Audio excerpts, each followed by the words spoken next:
So I'm happy to introduce you to Nikki Static. She's a SolidWorks Elite AE, and that's the highest level of technical achievement in the SolidWorks channel. I've got one of those myself, and I can tell you it takes a lot of effort to pass as many certifications as you would ever imagine in order to obtain that certification.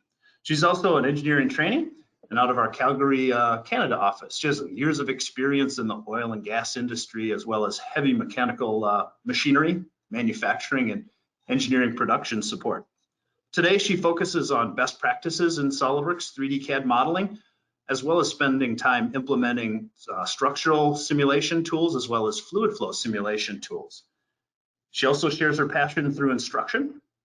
Nikki enjoys to problem solve and troubleshoot technical subjects throughout creative and analytical techniques. So I'm very happy to introduce you to Nikki. Hey, hello everyone.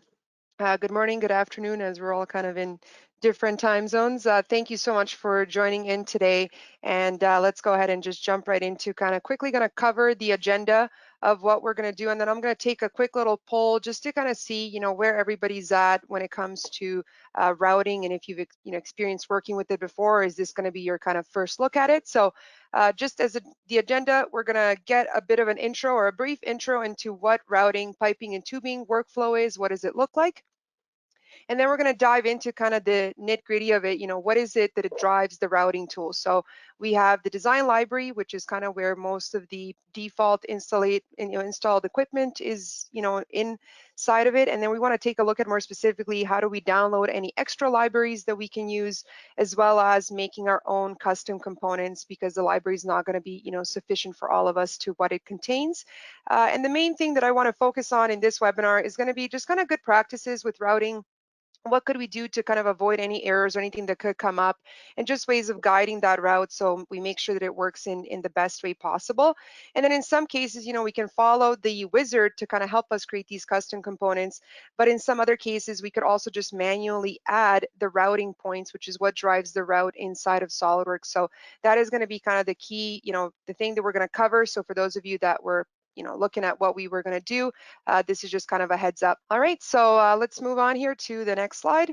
And so as just a quick little explanation, routing, piping, and tubing, as well as electrical routing, is only included in SolidWorks Premium, right? The three different tiers that we have. So if you do have SolidWorks Standard or Professional, you will not have access to the routing capability.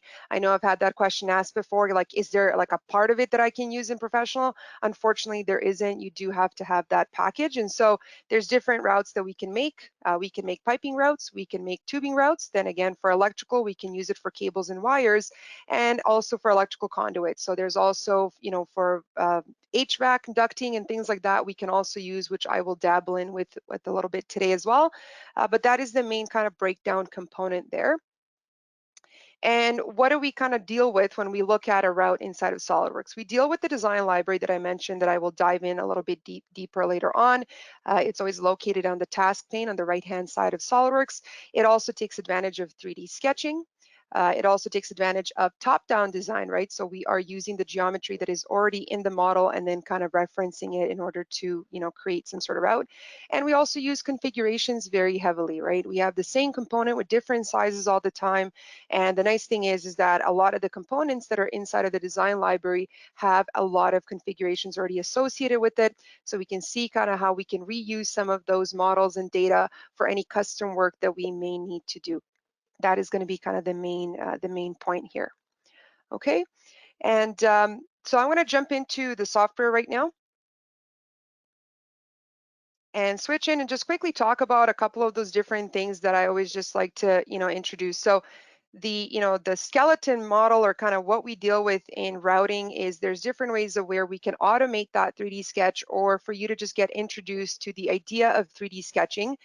So again, varies of kind of where you are, but usually when you're sketching, you're only sketching on 2D planes. So if we want to access the 3D sketch capability, it's actually the little drop down arrow there by the sketch where we can select to start a 3D sketch. So it's a little bit of a different kind of scenario here where once I start the line tool, for example, you'll see that your cursor kind of has a little bit of a different feedback that it's giving you. And so we are not selecting a plane to sketch on. We're just going to be drawing points or kind of what planes. We're still drawing in 2D planes, but the cursor is going to tell us exactly on what plane we are. And right now it's saying XY, which would be, if we look at the little reference triad here in the bottom left corner, that's going to reference to us that we're kind of drawing on the front plane. And we can decide, what plane we want to be on simply by just clicking on the tab on your keyboard. You can switch in. And now when I see that I'm on Y, Z, or Z, we can see that then we're now, drawing on the right plane. So I can pick on one of these points. Let's say there's, other 2D sketches that I could have used, and I can start sketching along. And so again, those reference lines that are kind of guiding you, they're helping you, letting you know kind of where you're headed. So I can keep, continuing to draw on this. And this is a little bit harder to visualize for some when they kind of get started, because I can try and rotate this and try and explain, or visualize it a little bit better. To switch it around, I can click again on the tab key one more time to switch now to the top plane, for example, right? So I can keep kind of changing the direction of where I want to go as I move this around. So I can, I can keep going here, and you can see that the sketch relations that are being added are changing. So the visualization of these 3D sketches takes a little bit of time to get comfortable, but the one thing that I like to do when designing something in the 3D sketch in this way is actually going up to the option here in Window and going to the viewport, and then splitting that viewport from a single view, which is what the default setting is, down to a 4 view. So when it splits it up, then we can actually view this sketch, or whatever it is that we're working on, from the front, top, left, and the kind of trimetric view position. So kind of as you're drawing, it makes it a little bit easier to potentially, visualize what is it that we're doing. So I can come back to my, sketch here. I usually go in that trimetric view down at the bottom, and I can keep adding that sketch, as I continue. Now, it's just something, I like to bring it up. You can use that for weldments, for example, when you're designing in SolidWorks. But again, it's also really useful for when it comes to doing routing tools. So that is just the basic thing that I wanted to quickly cover when it comes to that. And then the other thing we talked about is that top-down design inside of SolidWorks. So let me just exit out of this. And I want to quickly mention, I don't know why this is jumping up here. I'm just going to exit out of that. And I want to just mention the options inside of the options of SolidWorks under system options. Now, when you have routing turned on, which I should also show where that is.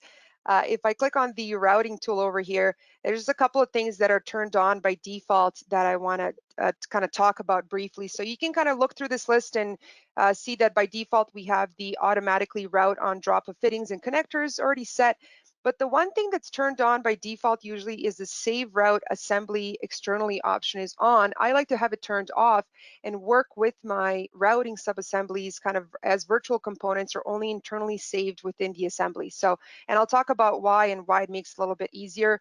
We'll take a look at, the ability to kind of rotate the components as we drag and drop items into the route. It's going to help out with that as well.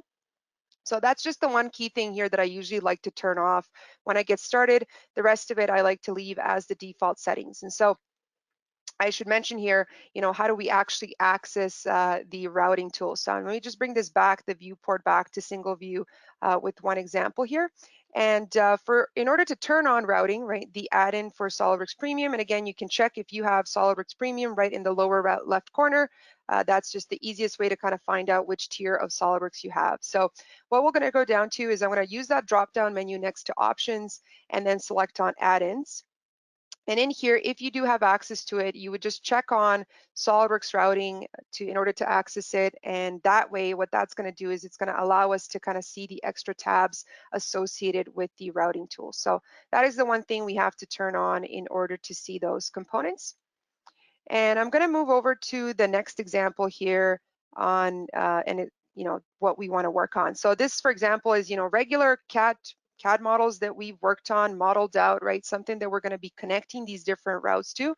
And I've modeled them out in a specific way, that they're positioned and they're mated in their own way, kind of what they're relative to one another. And what we see now that we have that add-in added in, we are in the assembly model. This is where these tabs become accessible. So we are going to get a piping tab, we're going to get an electrical tab added in, and a tubing tab as well. And then for any kind of user-defined routes, anything that is not in the current library will also be accessible here in that tab over here.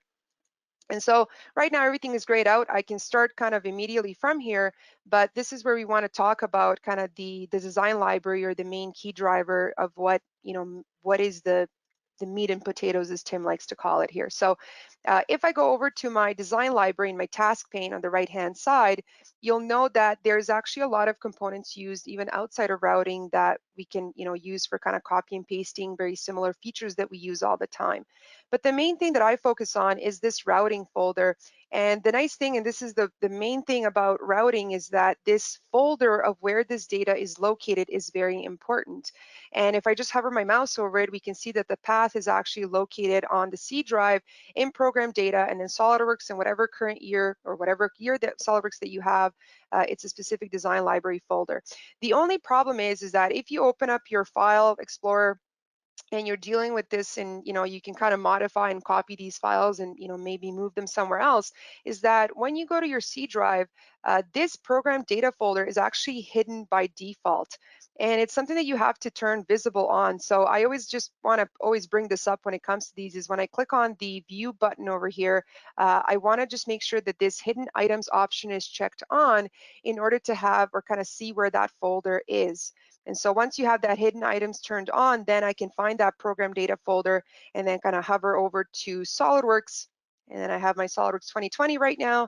And then the design library folder is where these components are. So that routing library is located right over here, which is, again, this is, a default install that is associated. So Hey, Nikki, right now yes.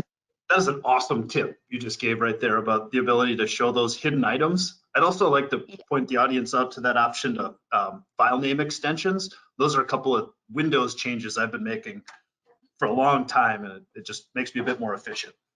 So thanks for pointing Yeah, that out. that's a good one. Yeah, the file name extensions, right? Just telling you kind of telling you what kind of file format it is. If I kind of uncheck it here, you won't be able to see, right, that this is an Excel spreadsheet unless you look at the little icon. So yeah, definitely those are kind of my default go-tos here when we jump into it. So again, we have the default installation. I'll go into piping and we'll see that each one of these folders has a couple of different, folders of different flanges and pipes and tubes and whatever. And then I've also added in some custom components that I will open up during this webinar, just to give you an example of, I can add them in. Maybe I didn't organize them the best, could have made my own folder to make it a little bit better, but I wanted to keep it pretty simple here for everybody that's getting introduced. So that's just wanting to know where that is, right? All of that is linked in over here, associated inside of SolidWorks, so we don't have to worry about anything. But if I move over to kind of piping here into that folder, the way that it works, or the way that routing works, is that we kind of drag and drop items in as needed, right? So once I have some sort of geometry or some sort of model in here, I'm going to just double click on flanges. We're going to just do a basic route for those of you that haven't played around with it too much to get a feel for it. So another good tip is that I like to kind of zoom in on the item that I want to use this for. And what we're going to be doing here is we're going to be creating a subassembly. Right, so I'm going to click on that slip-on weld flange. We're going to get started with it here, and I'm just going to drag it and drop it onto that, pressure vessel, whatever it is that I have right there. And the nice thing is that it kind of does a smart mate here, where it snaps into position, and it should, I'd say 80% of the time, it picks the right size due to the diameter. So we can see that this is going to be a 2-inch route. It's found that their inner diameter is about 2 inches, and we can have, the slip-on weld flange has different configurations of different like PSI pressure levels that you can use. And so if it doesn't pick the right one, you can also just say list all configurations, and then all of the different diameter sizes are also there available. But we want to just keep that list kind of simplified. So I'm going to uncheck it and just leave it at that first option that's available there. And I'll click OK. And it should kind of give out a little spool of material here in order to decide where it's going to go. And so when we get started here, there's a couple of different options of what I can do, right? So if I click on browse, by default, we always just have the one single part for pipes. But what I've also done in my library is I've also created a PVC pipe, so just a different material. And the way that I did that is I copy and pasted the original pipe file. So I'll kind of cover that a little bit later on, but I just want to bring it back over to the default pipe file that we have, right? And that one is going to have different configurations of it. So not only can we look at the different diameter levels or different sizes, we can also look at the different schedules of that piping, right? We start off with 40, 80, and 160. If you're using something more heavy, we're going to have to add that in ourselves. And again, always the question comes up when I, talk about routing and everything is that how come that library is not bigger than what is already in there? And that's because that default design library comes installed with every version of SolidWorks, right? So not a lot of people are going to be using that routing feature. So they didn't want to make it too heavy loaded with all the data that it does have. So, it does kind of leave it up to us a little bit to kind of add a couple of those options as needed. So when I pick my schedule, then the next thing would be to then decide what am I going to do with the bends and the elbows. Am I going to use elbows at 90 degrees, 40 degrees, 45, sorry, 180, or am I going to prompt it to create a bend at that point, or am I just going to tell it to tell me every single time what does it want me to do? So then we take a look at the elbows. There's a couple of different options. We got the LR. Again, there's a couple of different ones in that library. So if I just come back here and show the example of where the elbows folder is, you'll see that we have a library of 45, 90 degree, and 180 degree elbows that we can use. So in the 90 degree elbow, we have a couple of different ones. There's the 3R, the LR in metric and in imperial units that we can use. And again, modify those for whatever we may need later on. And the next thing we're going to talk about, so I'm going to come back here, sorry, and we're going to pick, so it's going to pick up on that one right there more specifically. I can also add like a covering. A covering is an installation on the pipe, but I'm going to leave it everything kind of, with the default parameters. And I'm just going to click OK on the green check mark. And what's going to happen is that there's this little spool of pipe kind of that comes out of that. And before I kind of continue, I can start 3D sketching from here, right? That first method that I showed you, we're going to change it up here and go back, and I'm just going to add in the second flange on the other side. So again, I just always like to zoom in. It seems to make it easier for it to pick up on it, and then once I drop it in, it's going to give me the same options of my configurations. I'm going to click OK on that, and the other spool is automatically going to be created. So I can now go through that manual process, right, of adding that line tool, and I can click on it. And if I click on that line tool, it's automatically going to start the 3D sketch. But for what, kind of as an intro, we always like to talk about the auto route options, right? You now see that a couple of the buttons are available. And when I click on the auto route, I can just click on the endpoints of those two spools that kind of came out, drag them and drop them in, and it's going to automatically kind of try and figure out the best fitting possible of kind of, what it thinks is the best orthogonal route that it's going to choose. So I can switch around. There's a couple of different options that kind of prompt up, so I can kind of go through them and find, the one that kind of works the best for me. And you can also, once you kind of have that auto route set, you can switch over to edit drag in that same window before we click OK. And we can set it up where we can, anything that's blue in geometry, we can actually kind of move it around and maybe change it up a little bit. And we can add our, so for example, here in this configuration, right, I can say on edit drag, and so this blue line here, I can actually move that and shift it over down a little bit to make it a little bit closer to my ideal setup, right? I can click OK on that auto route, and then from here, I can use my smart dimensioning tool in the same way that you've done it with your regular modeling. I can just drop that down and add it in as needed. Now I'm going to override it here, so I'm going to press cancel. I'm not going to add in the dimension and just leave it undefined. And there are some advantages of actually leaving this undefined if you are going to be making changes later on. But that is just the basic route. I can exit out of that 3D sketch now. And this is kind of where this color coordination automatically changes, where the pipe is always going to be in, pink, and the elbows kind of by default show up in yellow, and so do the flanges. So I can now exit. So there's two different things here, right? We got to exit out of the sketch and then also exit out of that subassembly, because we did indeed make a subassembly of that component here. And if I expand that folder, we'll see that inside of that routing subassembly, we have our components folder. So those are all of the welds or the flanges and the elbows that we have. And then we also have the route parts, which is all the piping components. And if I kind of just expand that out a little bit further, you'll also see that next to each piping component, we do have the length associated with that value, right? So if we do make any changes, those part numbers, same as, your sheet metal components and your weldments, it's going to tell you that length as needed, right? So I'm just going to switch back over here to my PowerPoint slide just to kind of quickly cover some of these things that I dabbled with and just showing them here, right? So, but the one thing is that for those that are longtime users or kind of briefly done it, is that routing sometimes likes to have a mind of its own and it's a little bit harder to manipulate. So that's why I kind of wanted to do this webinar to help explain, what's the best way to deal with it. So my first rule of thumb is always to say, you have to be patient with it and you got to nurture it with love, right? And you got to, give it a little bit of a push and shove in some cases. But, the main thing is that Control Z or Z, right, depending on where we are on this continent, is going to be your best friend in this scenario, right? I do a lot of that back and forth when we kind of go back and maybe make some changes and then it doesn't work out the way that I thought. I'm constantly pressing that undo in order to make it work. All right, so we're going to move on to now just again briefly discovering or kind of what happens inside of that subassembly is that it breaks it down into those two main folders and we can always go back and edit them and make changes, and then sometimes, right, that's where maybe some of the discrepancy happens. So I'm going to try and kind of help figure that out. The last thing that I didn't mention here just yet is in that subassembly we also have the little route option down at the bottom.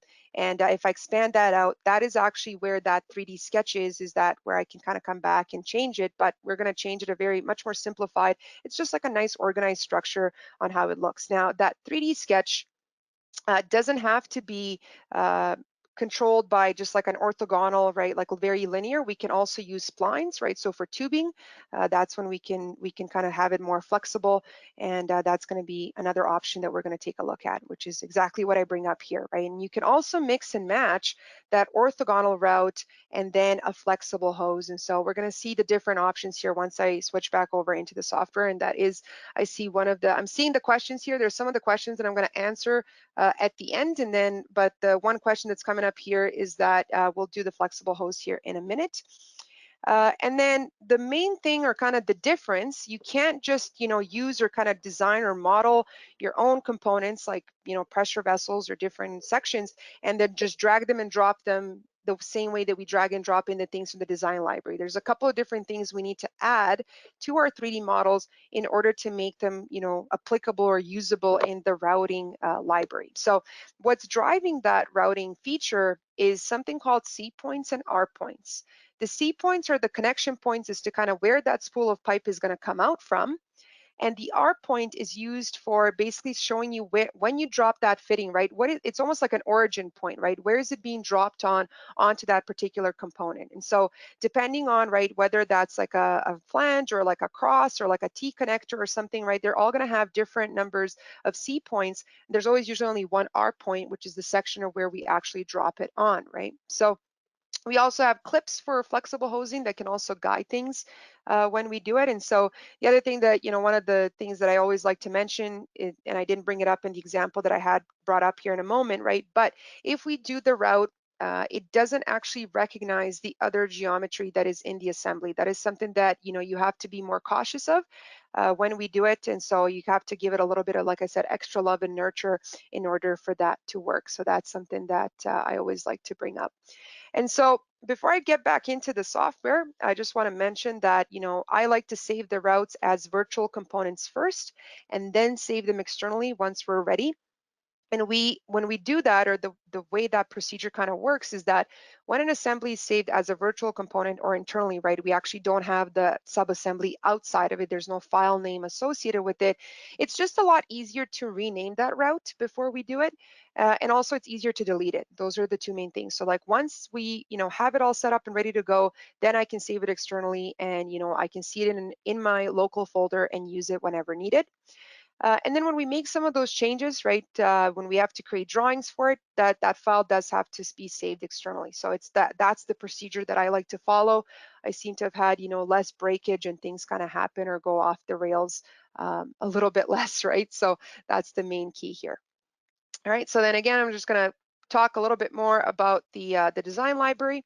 So again, the design library is located, I kind of quickly shown. I definitely encourage you to dabble kind of deeper into it and see all of the different components that there are inside of that library.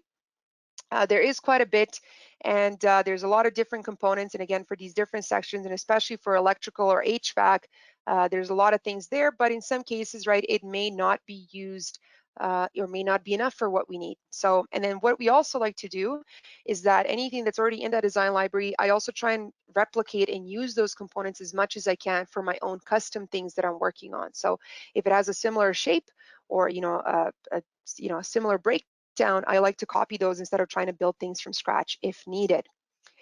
But what if that's not enough? Okay, we do have other sources worth of components or downloaded libraries that you can go from, and the first one is you can go right towards that SolidWorks content, right inside of it there and dabble. There's a couple of different standards that we can use. So we got the ANSI ASTM metric B16.11. We got some ISO piping, right? DIN piping. There's a lot of those different ones, and they're available to download. So I'm going to show that in a minute how we do that.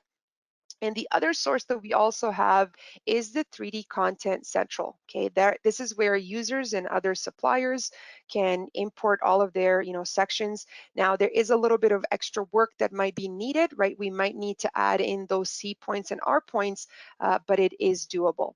So let me jump back over into the software here and just talk about that a little bit more. So let's talk about that flexible section. Somebody asked, I thought I had the file open here. Let me just take a look and show you the example of that. So here I have a pretty kind of simple setup here for this route. And what I'm going to do is I'm just going to delete this one. Yeah, that's all right. And so there's a couple of different ones where I can drag it and drop it in here. Or there's another way where I can also just write, if I see those C points, I can select them and then start adding the route from there. That's the other option. So the other thing that I also want to show is that if you want to see these C points here that are visible, right? I usually like to have them on when I'm routing, but they're not on by default in some cases, or depending on like what your installation is set up as.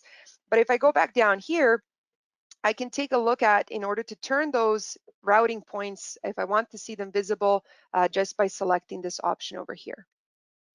Got a question also, I'm just looking at, can you create an exhaust system in tubing or pipe or tube, or can it be done in both? Depends on how detailed you want to have it, but yes, it's possible if that's something that you're looking into. And yeah, so those routing points there, you can take a look at, just make sure those are turned on and visible. And actually, you know what I'm going to do? I'm going to make this a little bit easier here. I'm going to go back to this adding fittings. I'm just going to delete this one, the subassembly, so I can right click on it and delete it. And we're just going to redo that one here on this example. It just makes it a little bit easier for everybody to visualize. So the only difference when it comes to a flexible hose is actually just switching over from the piping folder into the tubing one over here. And this is where we have our own kind of flexible hosing flanges that are available. So again, I'll zoom in here and then do the drag and drop on this one. And it's going to find it. There are two options or two variable availabilities there. And the only difference here is that it uses this tube, SS part. It's another piping component. Maybe this is where a lot of people were kind of getting stuck. But there's also different configurations in terms of the thickness of that tubing that you want to use. Right, so there's a vast list.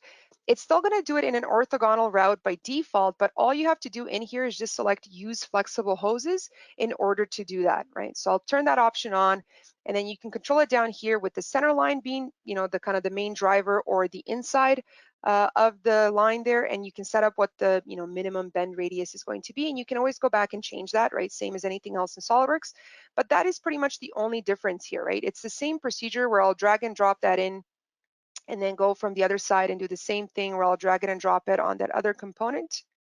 If it's being friendly today, click on it. And then now the difference being is that when I'm now in my tubing, so you can switch over to your tubing tab, right? When we move over, then I can say on auto route and then do the same process here.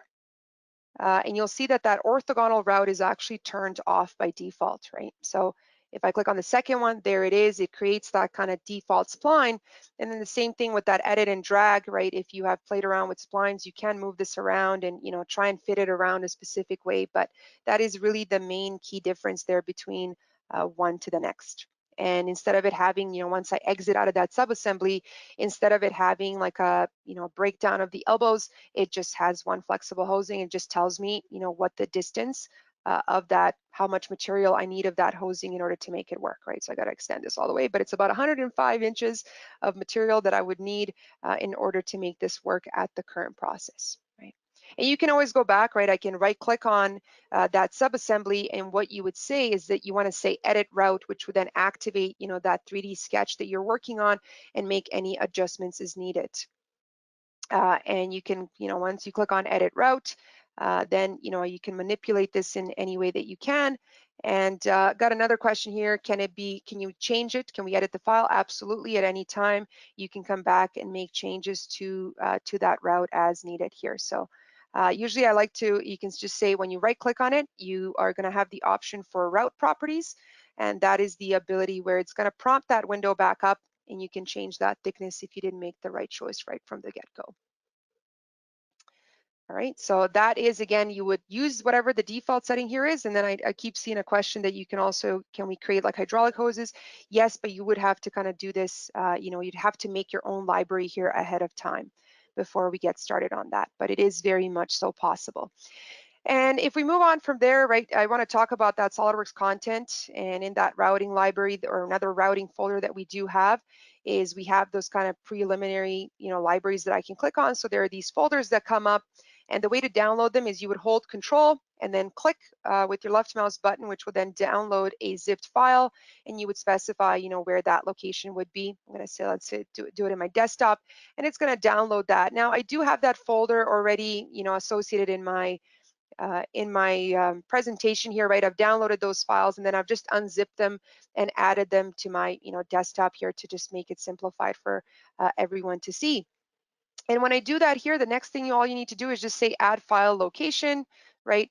Go over to that folder that you have added in, and that's pretty much all we need to do in order to access it, right? So let me just switch over to that folder where I have them downloaded, and I would select those specific folders, and then once I add them in, and I already have them added in here in the library, you can see that I now have extra set of fittings and everything that I can have access. Oh, I think I changed it here. Move those over. So thought I added them in. I think I keep deleting this as I keep rerunning this presentation here. So let me just add those back in really quickly. There's one example. So it just adds another folder down to the list. And then when I expand that out, we can then use that down below here, right? So there's elbows and things that we can use, and then each one of them has their own configuration. So that would be your first, resource of where you can download those extra components. Again, that's just right at the top here under SolidWorks content routing. Okay, so you can take a look at that list. Now, the next list that we have is also, you can clearly access it right from the task pane, is the 3D Content Central. So I can open this up, and I can usually, I can go through the supplier content or user library, right? Users like yourself, you can also upload to 3D Content Central. So if you want to contribute to that library, people like myself would be greatly appreciated, and I'm trying to add things in myself, but that's where you can kind of access that 3D Content Central. And there's different ways of how you can search for things. Right, you can go for parts and components that are already in here, but there are some piping components that you can look for, and you can search for part numbers and suppliers or anything that you're working with on a regular basis, and look them up and see what's available. And we're going to take a look at here in the next example kind of how do we actually use these components for routing. But that is a pretty big library of components that have been added in, so I would definitely recommend you to take a look into it and add it to kind of your set of libraries that you need to add in there. So I've seen those questions kind of come up here in the discussion as we're going. Yep. This is Tim again. Sorry to interrupt, Joe. A question came in a little while ago that was a really good one, and I just wanted to show everybody where you can point routing to new files of routing content. So the question was, if we're using PDM and we're hosting the routing library in the PDM vault, I'd want to show folks how to link routing to it. So it's that routing library manager utility. Yep. So I was going to jump into that a little bit here later on. So the routing, so again, when I go into my options, right, of my system options, when I go over to the routing tab where I can select whether I want to have those externally, there's another little one that's embedded in here for routing file locations. And we can say launch routing library manager, right? So I will get into that. Thanks for the tip there. I'm slowly kind of trying to, it's hard to kind of cover all of this content that I want in on the allocated hour that we have. So let me jump back over here and talk about some of those other things here and dive deeper into it.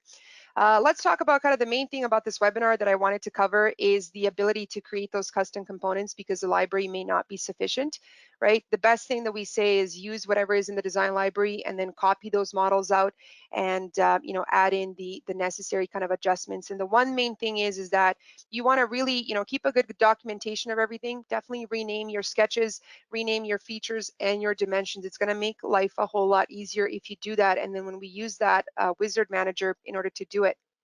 A couple of other things that people don't think about is to also add mate references, right? Just same way that when we drag and drop one of those components in it automatically kind of snaps into position. It picks the right size. If we're doing that to our own components, we need to add those mate references in order to make it work. And there's different mate references depending on if the object is circular or rectangular that we're using for that routing object. So then we're going to introduce that routing library manager, right, where we can create those configurations in different sizes using design tables and the routing component wizard. So I'll jump into that here in a moment. But before that, I want to just talk about what are the components that we can customize. Basically, anything can be customized, but the main things are going to be your connectors and fittings and flanges, right? Different pipes and tubes. So if, like I said, if you're creating like a PVC design instead of stainless steel, you can do that. But we just have to be really careful with all of the different steps that we need to kind of add in to include in it. And the main thing here, right, for kind of good design practices that you want to, again, this is for kind of being patient and nurturing routing in your way, because I'm sure most of you, for those of you that have worked with it, right, it kind of sometimes doesn't like to listen, and you kind of have to work with it and cooperate it with it. So like I said, copy those similar existing routing components as much as you can. Try not to use revolved features for either pipes or tubes. And then also try and center the origin of the part when you create it, right? So we want to try and extrude mid-plane as much as possible, because then we can use that origin point of the part as the arc point of kind of the drag and drop when we actually snap it in. Those are some of the things that you want to account for. And this is probably, one of the main slides that I would want you to remember out of this webinar. And then also just kind of as a quick tip, like good dimensions to have, right? You add in your inner diameter, your outer diameter dimension, add in the total length of that pipe, right? And then just having some ID or kind of description that you can use and easily kind of find the components that you're looking for. That's kind of the main key thing here. And then we'll take a look at that library routing manager, kind of the wizard, where we can then, it kind of shows us and guides us what are the necessary points that need to be added, depending on the type of unit that we're bringing into the library. So it's going to guide us, showing us where the C point needs to, or not where, but like that it needs to have 2 C points or 1 C point, depending on the object. And you can also include, different metadata, custom properties associated with each one of those. So that's the main thing here. So I'm going to jump back into Solidworks here and just talk about that library manager here. So again, if I go into options and I go to routing, routing file location, right? So this is where we are going to launch that routing library manager. And I did see that question about the PDM there. So let me just bring this up here. Oh, great. Usually gives me this mark. This happened to me the last time as well. There we go. So for those of you that, if you want to allocate this to, like if you're using the PDM Pro Vault, you can also change that directory, right, and have that design library. You can copy it over into another directory, but this is where you would specify where it's being driven from. But it is, you can coordinate it with your Vault by no problem there, right? So this is where those files are coming in from, where that design library. So this has to be set, right? You can also just kind of say, load the default. So if you did end up changing it, you can always reset it. But that is all available in there. And so this is where we have our piping and tubing database, right? This is all the components that are already included in it. And then we also have our route properties, and you can also look at that routing component wizard here. That's also really important. So just gonna let it kind of, have a mind of its own here now.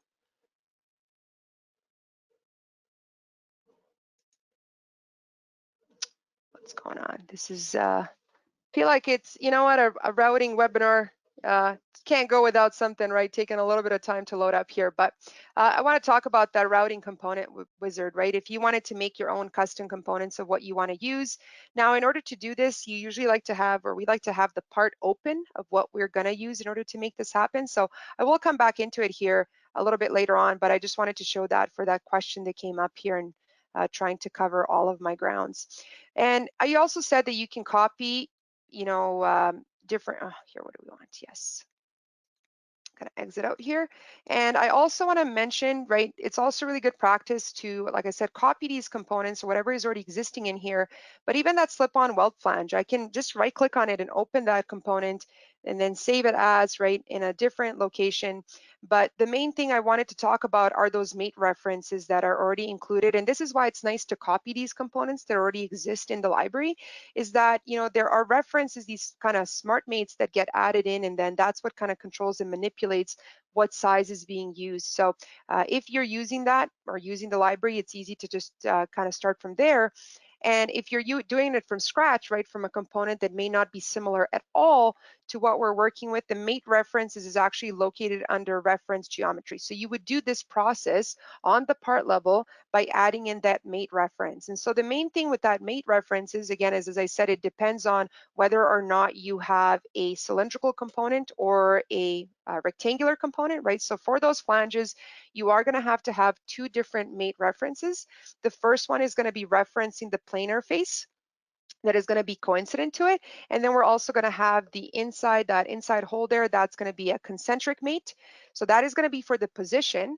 And then the second mate reference is the cylindrical edge, and that cylindrical edge actually is what determines what size of, piping and tubing it's going to fit on that. That's why we need to have two for those cylindrical components.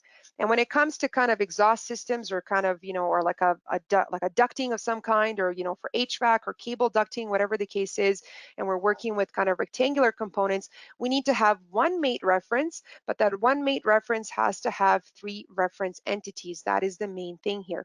So we always have, the back of it, or kind of what it's going to sit on, is going to be the first one. We set it to coincident anti-aligned. Then we have the top one selected. So I like the color coordination here that's available, that makes it easy to kind of see that as you're adding those in. And again, that is all available in that handout that we have in the webinar, so you can take a look at this at any time when you go back. And if I don't use the library wizard manager in order to kind of set up a component, sometimes it's just easier to do the connection points manually. So the best way to do this is that when you have your part, and I'll show this in a minute here, is we're going to go over to tools, go to routing, then routing tools, and say I want to create a connection point and create a route point where needed. And the main thing here is that you do have to be really specific, right? In order for it to work, a lot of people, this is where they kind of have issues, where they get stuck, is when they set it up and they're like, yep, I know where my connection point is going to be. I know what I want to use, but you need to select what type of route it is that you want to have, right? That is such a key difference here, right? So whether you're using it for electrical or for HVAC or whatever, you have to specify what that is. Otherwise, when you bring in a component, a lot of people will see, well, I'm not getting a route to show up, right? It's probably because it's not set up to be properly connected. And what pipe that's coming out of here, it doesn't have to be whatever size you have. You can change that by saying select pipe, and then another window is going to prompt up and tell you which configuration it is that you want to use. That's the kind of the main difference there. So if I go back in here, and I show you an example of, let's say, something that I've designed, right, spent some time playing with. So let's say, for example, I have this little test connector here, right? So it's a very simple thing. I didn't play around with it too much or made it anything simplified or difficult. But if I take a look at kind of editing that sketch here, right? It's a pretty easy breakdown. And what I would do is I would, rename those components and use them for what's needed. But the main thing here on this simple example of what I just want to say is that when you're extruding this out, right, in order for that origin point to be in the middle, try and extrude it out mid-plane in order to access that and make it easier to, focus in on. That's the best way to do it and set it up. And if I now kind of go through it, I'm going to just open up another example here.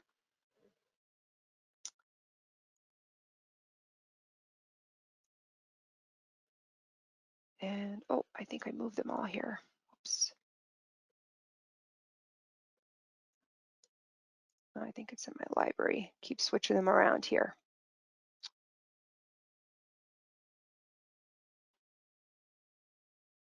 There we go. So if I open up one of these that I kind of worked on, it's the same principle here, where we can set it up and add those C points as needed. So I'm just going to unsuppress these. And here you can see of how can I actually manually add this in. Okay, so ignore that for now. So if I go over to tools, right, as I mentioned here, we can go down to routing, and I can select whether this is going to be for a pipe, but I can also just say routing tools and say create a connection point where I want. So if I click on create point, I already have them added in here, but all it is that all you need to do is just click on an edge in order to add a C point at that level. And this is where you would control, right, whether, what kind of routing pipe needs to be. So we have 2 fabricated pipe, electrical or user defined, if you have anything else other than that. And the main thing here would be that right now it's set to, the parameter being at 0.5-inch pipe. You can also specify the stub length, right? How much of that little spool that sticks out, you can add a specification, and all of those values can also be prompted in that bill of materials or the cut list that we have. So when I click on that select pipe, right, this is what you want to make sure that you do have it designated to the specific configuration. So you do need to configure the actual connector and the piping and tubing component itself. That's the main thing here. But what I also could have done is if I go back to that option, right, that's kind of doing it the manual way. Sometimes, if the routing library manager is not being a friend, but I can also say, launch that routing library manager one more time. And I can kind of go through that process where the wizard can also guide me in manipulating it. And it actually makes it a little bit easier than doing it manually, because you don't have to figure out what is it that you need to have included. It actually helps you figure it out, right? So you can specify the component is going to be used for piping, and then you can have these options. What I really like about this is that it does show you kind of like a little visual image of what that looks like or what you could use it for. So then I can say for other fittings, and I can use it for a coupling, for an end cap. So there's a lot of them, and just find something that, again, like I said, in geometry looks similar to what you have. And then you can go through that library manager and he's going to tell you, right, what points does it need. So because I have this, I use this library manager to add these connectors before, it's going to give you a green check mark, when you need to add, where do you need to add them in order for that to be sufficiently used in your routing option, right? So I can go next, and it's going to take you through that window. You do need to have an axis added in that goes vertical. And if you don't have it, you can add that vertical axis in this window right here. It's going to prompt you to do the same. So definitely play around with that to kind of get a better feel for it. And then, the model is complete, and then you can keep on moving on to the next option here. And this is where you can kind of create a design table where you can create those multiple configurations. And there's an example where it prompts up here something there that I've already done and added in. So we have it, will automatically add in these columns that are needed. And you can then add in the different values and the different sizes, right, of those different configurations. And you can see, right, whether you're missing anything, whether anything needs to get added in. So you're either going to create a design table or open the current design table that we're working with, right? So that is kind of the main thing that you want to dabble with, and that way you can make sure that everything is working smoothly. So I'm just going to keep going next here.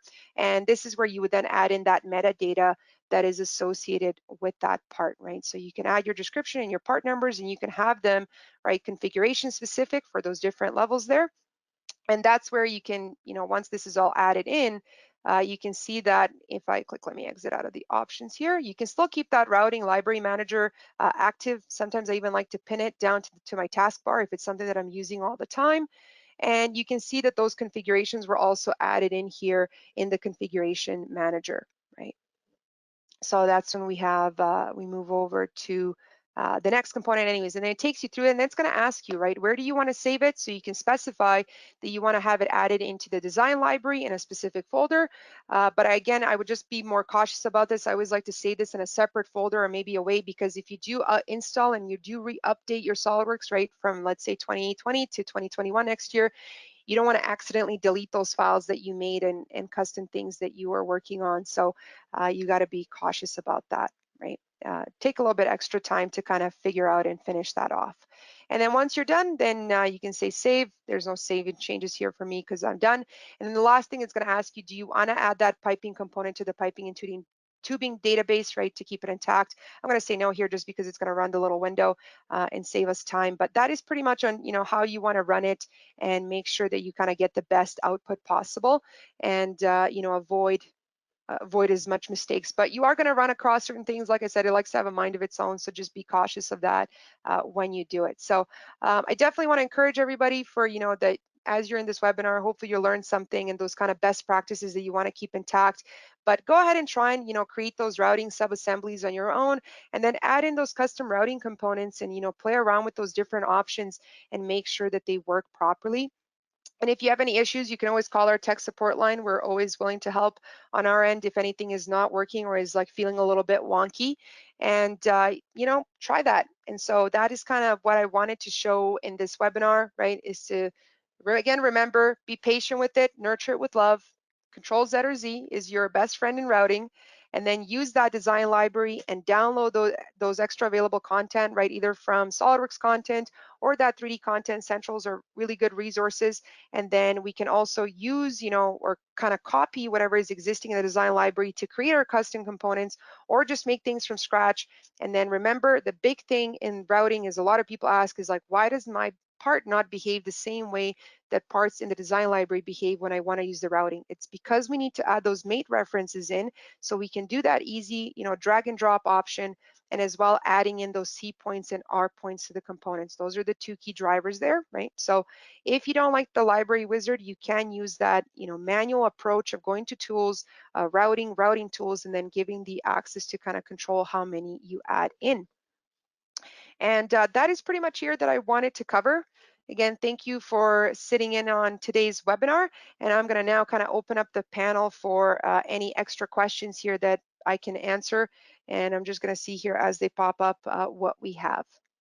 Hey, Nikki, looks like we've got a question from Francisco about a barb fitting and what category You would would put you it put in it in? creating a routing and connections point. Depends. Barb fitting. So I think of tubing, right? Small diameter. Tubing, yeah. So no, I'm just thinking like my thing is when it comes to, custom or kind of things that you want to add it into, the only reason I'm arguing here, let me switch back and forth. What I'm thinking on my brain is that for anything that I do, right, or for specifically for things that you're going to be working on, so barb fitting for hydraulic lines, yeah. I mean, I would create it. You don't have to be more specific, right, of where you want to add it in. I'd make my own folder right inside of, my routing folder. I actually have it as like a separate library. I just copied it over that same file.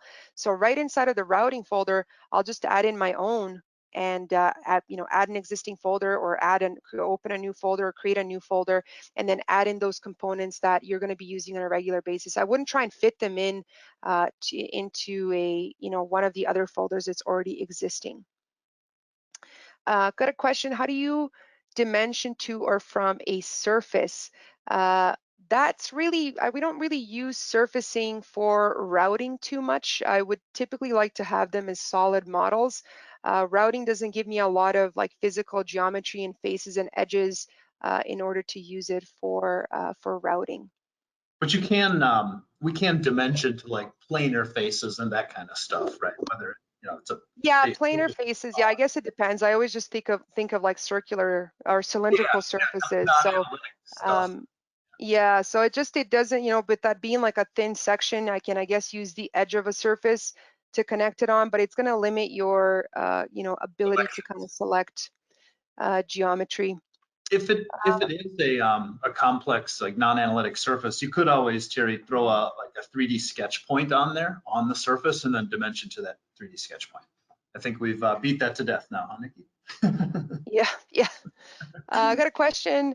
What's your strategy for routes with different diameters? Currently add the fitting that transitions to the other size and create a new route off of that component, as it seems to cause, sorry, I'm not seeing the full question here. Let me see if I Seems can to expand this. cause issues if the route has multiple diameters. Huh, I have Right. not experienced that. Have you, Nikki? Yeah, no, usually you get, if you are switching diameters, or let me just see if I'm reading that correctly. Yeah, no, it shouldn't be the case. What actually you can do, this is a good question here. Let me just switch back over to an assembly file. If I switch back over, I actually have it in this. So there's one option, right, where you can actually add in a reducer if the diameter is going to switch halfway through.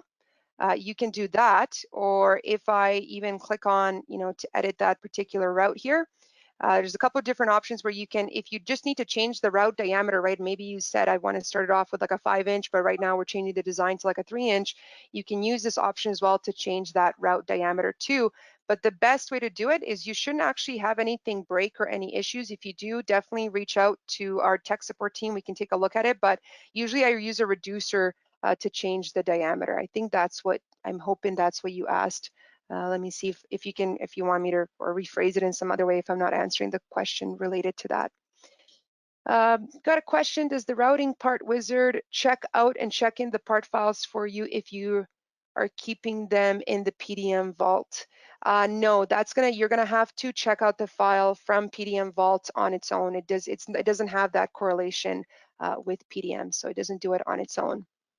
But that is one of the advantages of keeping it in the vault environment, right, Nikki? That Yeah. So you want to keep it in there to make changes and keep the revisions, but yeah, the routing part library or the wizard library is not going to do the checkout for you. That's not a section of it. Hey, Nikki, there's a question I can field in here about enhancements in routing, and I'm pretty sure for 2020, I'm going to send a group message with a link to the What's New document. There was a number of enhancements. I suppose maybe most notably was the 3D route changes for flattening routes when you remove components. Yeah, so the routing, so that's I know some of you that have been here or kind of been here longer, I'm kind of trying to work with the R&D team, a little bit and get a vibe for what's going on right now. A lot of the routing enhancements that are being focused in on is all the electrical routing stuff. The piping and tubing has taken a little bit of like, it's still there, but they're focusing more on just making sure that the electrical section of it works. So I'm still talking to them every year. I'm hoping that they're going to bring it up, but I'm hoping that there are more things coming. I just don't know what the actual date is going to be if anything comes up. But yeah, it's been mostly on the electrical side. I didn't catch that question there, so thank you for that, Tim. That now everybody's got a link now. They can go read about routing enhancements or areas of the software. Perfect. Got another one here. Let's see. It would be something like a reducer T for a sample port. Yeah, so definitely take a look at, there's a couple of different little reducers, right? So in the piping folder, if you want to there's a folder for reducers and Ts. One of them is a reducing outlet T. The other one is just a straight, same size. So I would definitely, take a look at those two. There's also the eccentric reducer. That's also common and some people have it. I remember doing this presentation last time, somebody was asking like when that changes, what can I use? So I would definitely take a look at those folders in there for that question. And I haven't experienced the issues that Alexander's talking about, but if you're able to replicate that or you run into that, I strongly urge you to give our tech support line a call, an email, or we even have a chat capability, which is a really great low impact way to get your questions answered. But I'd urge you to submit that into our support group and let us take a look at it, see if we can't diagnose what's going on and offer you some. Yeah, definitely. Either email us at support@hawkridgesys.com or the phone numbers are just here. I'm just on our website here, so you can call in and see if it's something that's just only replicated on your end, or is it a common behavior? So what does it say? I want to set the height on a pipe rack or a support. Yep, so if you want to set the height on a pipe rack, no problem. You just use the smart dimensioning tool, right? So you can still control how you want to manipulate it. It's just all about coming in and editing that particular sketch and doing that. Yep, that dimensioning. You should be able to directly dimension. So you could just select, right? So even here right now, what I do, and this is the one of the other things that I like to have, is that smart dimensioning tool is actually not in the routing tab by default. And so I always like to add it in. So I always customize, where I click on my customize option here in the drop down menu, and I like to go over to my commands and say dimensions. And so that smart dimensioning tool, I can just drag it and drop it right over here into that tab. So I have it accessible, and that's why I have the design table also ready to go in here. So once you have that smart dimension, you can then, whatever height rack, whatever you want to have it, you can click on it and say, hey, you know what, I want that distance, right, relative to whatever surface, I want it to be that high. So you can then control it that way, and that's how the height rack should also be able to work. Set that to 8 inches here, for example. What else do we have? Got one about performance 50 hydraulic lines, performance starts going downhill. Okay, so if it comes down to, in terms of, it's not really a performance for routing, it's mostly going to be your, how do you load up the model? So I know that with a lot of intricate, I've worked with customers that have very, like, a bunch of different complex routes and things like that. And the best way that I can recommend to do that is when you actually, open up an assembly, when you're working with it, kind of the best way to deal with this is if I was to try and kind of reopen the same assembly here that I just have right now. If I take a look at, where's my here routing assembly, is I would say load it in as lightweight. Okay, so this little slider here, this is a 2020, it's a drop down menu in 2019. So you can drop that down, select the lightweight option, and when it loads it in as lightweight, then I would come back in, right? The lightweight actually doesn't load up all of the information associated with that particular, there's like, I think it adds in or loads in the planes, right? But it doesn't give you kind of the features that are embedded within each one. So if I open this up to lightweight, I can actually do this here if I just exit out of this really quickly, just for this particular example, and show you kind of the best way to deal with it. So just give me a moment here. There we go. So I'll go into File, Open, and keeps taking me back to that other folder. Routing assembly. And so if I set it to lightweight, it's going to load that all up faster because it's not loading in all the information. And then depending on what route I'm working on, right, if you do have 50 of them and whatnot, I'm hoping you're not modifying them all or kind of at the same time, or you can if you wanted to. But all of this now that is loaded in lightweight, I can then right click on it here, and I can also just offload it or set it to lightweight or resolved, right? And if it's something that I want to set to resolved and it's still loading it up here as resolved, I can then work on those. But that's the only way that we can kind of improve that performance when it comes to loading it. There's nothing specific relative to routing that would improve it. It's just the way that you load up the model.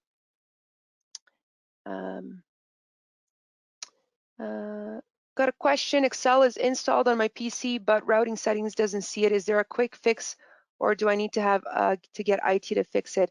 That's something that we'd have to dive deeper into more specifically. Again, I would say you can reach out to like our support team. We can take a look at that, but it's kind of hard to answer that question here, just not knowing exactly what the nitty-gritty of it is. But yeah, there definitely should be, there shouldn't be any issues with, like, if you have it, it should work nice and clean. I haven't had any issues personally with SolidWorks. Now, I know that there was a recent Windows update that actually made a little bit of a boo-boo that kind of caused issues with Microsoft Office actually just connecting to SolidWorks kind of products in general. So I don't know, I hope there's going to be a fix coming up, and if Tim has any input on that, definitely add in. I think it was 365 in the most recent upgrade, but I know our support team's acutely aware of it. I just saw a knowledge base article, and they'd love to help you get over that problem. So give them a ring, give them an opportunity. Let's see, last question, and then let's launch a poll, Nikki. I want to just ask the audience one last thing, but there's a question about adding pipe supports. I'm thinking like piping hangers. So the workflow I've seen is we basically drag and drop components onto the route in order to add them. Exactly. I'm just trying to find here, because I'm not the best wizard at keeping this at the top of my head. There is a hanger in here somewhere in the, I think is it in the equipment? If not, I can also just send you the file, but there is a sample file where you can use it for that pipe support. So if you definitely can reach out to me or email me, then I can definitely add it in, and I'm going to share my email here in a moment. But yeah, let's kind of come back to here and just talk about, the end here, I guess, if there's no other questions here left. I appreciate the effort, Nikki. It was a really great webinar. Thanks so much. And thanks to everybody for listening. I really enjoyed the questions. I think it improved the session, and we look forward to doing another one of these with you.